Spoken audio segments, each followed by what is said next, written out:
ये एलपीजी की कहानी नहीं है, ये उस सिस्टम की कहानी है जहां बेसिक सी जरूरतों के लिए भी लोगों को लाइन में खड़ा होना पड़ता है। और बात यहाँ तक पहुंच गई है कि लाइन में खड़े खड़े एक आदमी का जान तक चली गई। अब सवाल है ये, क्या सच में इंडिया में गैस की किल्लत शुरू हो गई है? ग्राउंड रियलिटी, कई जगहों पर सुबह से लाइन लगी हुई है। कोई मजदूर, कोई बुजुर्ग, कोई माँ अपने बच्चे के साथ धूप में खड़ी है सिर्फ एक सिलेंडर के लिए। डिलीवरी लेट, एजेंसी में भीड़ और हर किसी के दिमाग में एक ही डर, अगर आज नहीं मिला तो खाना कैसे बनेगा।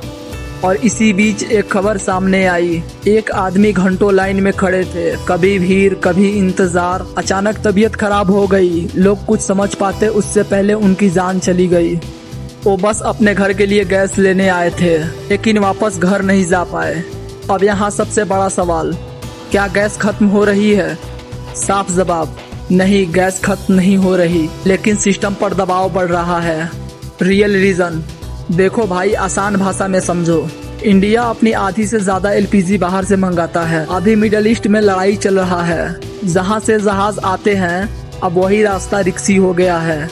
तो क्या होगा? गैस आने में डिले, शिपमेंट स्लो, सप्लाई कम, इम्पैक्ट आम आदमी पर असर।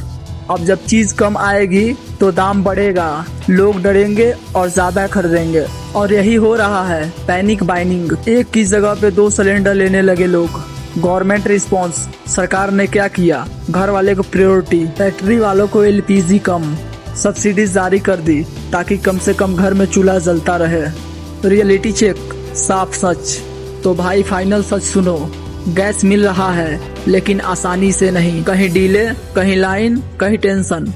और अगर सिस्टम खराब हुई तो प्रॉब्लम और बढ़ सकती है। ये सिर्फ गैस की कहानी नहीं है, ये हमारी डिपेंडेंसी की कहानी है। जब बेसिक चीजों के लिए भी लाइन में खड़ा होना पड़े और जान तक चली जाए तो समझ जाओ सिस्टम कहीं ना कहीं कमजोर है। गैस खत्म नहीं, हालात खराब है। लाइन में लोग नहीं, मजबूरी खड़ी है। सबसे बड़ा डर, घर में चूल्हा जलना। जब जरूरत बेसिक होती है और इंतजार लंबा तो हादसे होते ही